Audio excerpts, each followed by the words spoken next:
अहम खबर आपको दी कि सिंध हाई कोर्ट ने लापता अफराद की बाजियाबी से मुतालिक केस में महकमा दाखिला सिंध की रिपोर्ट मुस्तरद कर दी।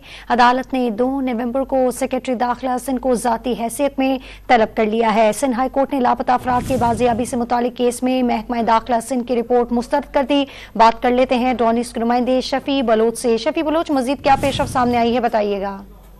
जी, 2 बच्चों समेत दीगर लापता अफराद की बाजियाबी से मुतल्लिक मुख्तलिफ दरख्वास्तों की समाअत के दौरान महकमा दाखिला की जानिब से ज़ाती अहकामात पर अमल दरामद से मुतल्लिक रिपोर्ट पेश की गई और जिसमें ये बताया गया कि लापता अफराद की बाजियाबी के लिए मुख्तलिफ अफसरानों से तफसीलात भी तलब की गई है और इस हवाले से क्या क्या इक़दाम किए गए, इस हवाले से अदालत को आगाह किया गया।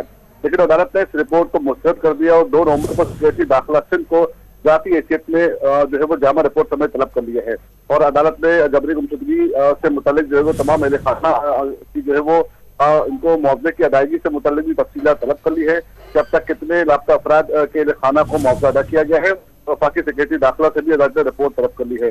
जबकि अदालत ने लापता अफराद की बाजियाबी के लिए हर मुमकिन कोशिश करने की जो इक़दाम करने का भी हुक्म दे दिया है। जबकि इससे कबल दौरान समाअत एक खातून ने अदालत को बताया कि उनका शौहर जो है वो आज 7 से लापता है, लेकिन अब तक कहीं सुनवाई नहीं हो रही और इस पर जस्टिस अमजद अली सेतो ने अपने दिमाग में कहा कि हम किसी की सिफारिश नहीं सुनेंगे, लिहाजा लापता अफराद की बाजियाबी के लिए जो मुमकिन हो इक़दाम किए जाए। जबकि मुख्तलिफ लापता अफराद की जो अहले खाना अदालत में मौजूद थे, उन्होंने अदालत को बताया कि बाज़ मामला जो है पुलिस की जानिब से FIR तक भी दर्ज नहीं। जी शफी, बहुत शुक्रिया तफसीलात देने के लिए आपका।